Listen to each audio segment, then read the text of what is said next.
विद्या द्रविणा त्वमेव सर्वं मम देव त्वमेव सर्वं मम देव त्वमेव सर्वं मम देव आमर ये संस्था लक्ष्मी पूजा 12 वर्ष आरंभ होता है। 12 वर्ष आम मटी पूजा करदेलु ए वर्ष मंदिर कर प्रतिष्ठा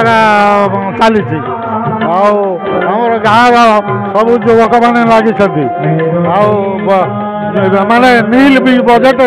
आरंभ होता है। 50 लाख ऊपर तार एस्टिमेट हम चली बेनपुर गाँव श्री श्री परम आराध्या शांति प्रदायिनी भक्ति प्रदायिनी माँ लक्ष्मीकर नूतन मंदिर विग्रह प्रतिष्ठा अवसर में समस्त उपस्थित सहयोगी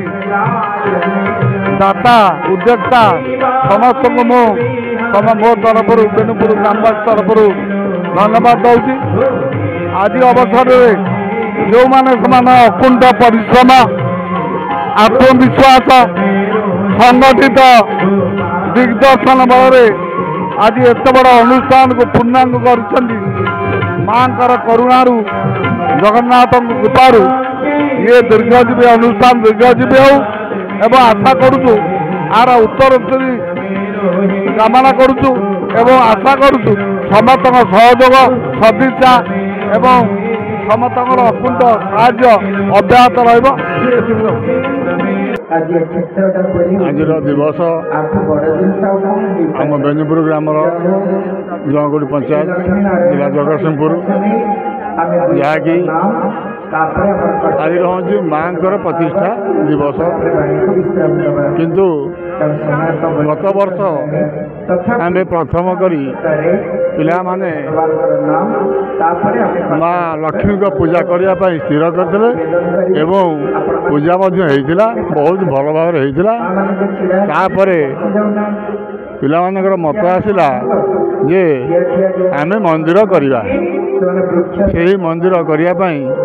पिला समस्त दायित्व कहले तुम्हें दादा नब यही कथा कही मो पर संपूर्ण दायित्व देते जहाँकि समस्त सहयोग ग्रामवासी तथा बहु एथर बुद्धिजीवी एवं बाहर समस्त भाई बंधु माने बा आमर जेते अछंती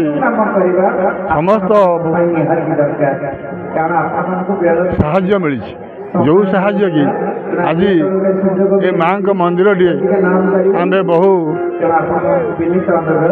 सुरुखुरी करी आज प्रतिष्ठा दिवस को उत्सव पालन कर बहुत खुशी एवं से खुशी कही हो जहाँकि कहवा माने बहुत जो कष्ट किसी बहुत बाधा विघ्न हेले मे मास अक्षय तृतीया दिन आमर भूमि पूजा होता बाणी कटा होता से दिन ठारू आज दिन 6 मास भितर मंदिर समापन होती समापन आज हूँ शेष दिन जहाँकि लोक समागम एवं ये जो प्रकार आज बेनीपुर ग्राम अनुष्ठित होकर आम जो खुशी लहरी एटा कही हो कहवा को जहाँ मो मन लोक देखी माँ का जो करुणा ता मो कहबार हुए सबू किसी रही जाऊँगी किंतु एतिकी मु कहूँ जहाँ चाहे माँ आशीर्वाद जो आशीर्वाद कि मैंने से सब जनसाधारण भावी कौन सतरे माँ आसवे किंतु आज माँ आसी बसवा पर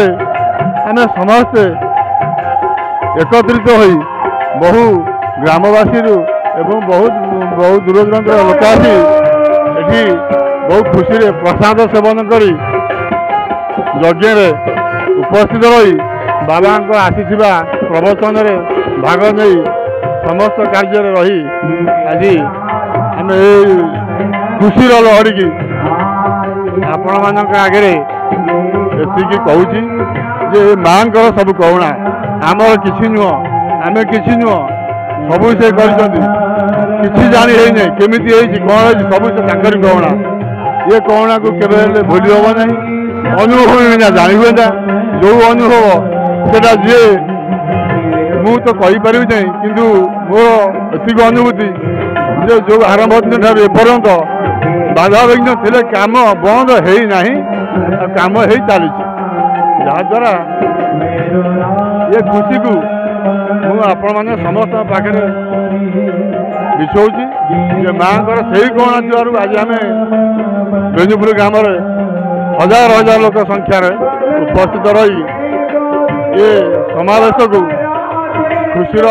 ଦିନ ବୋଲି ମୁଁ ଆଜି କହିକିରି ଏତିକି।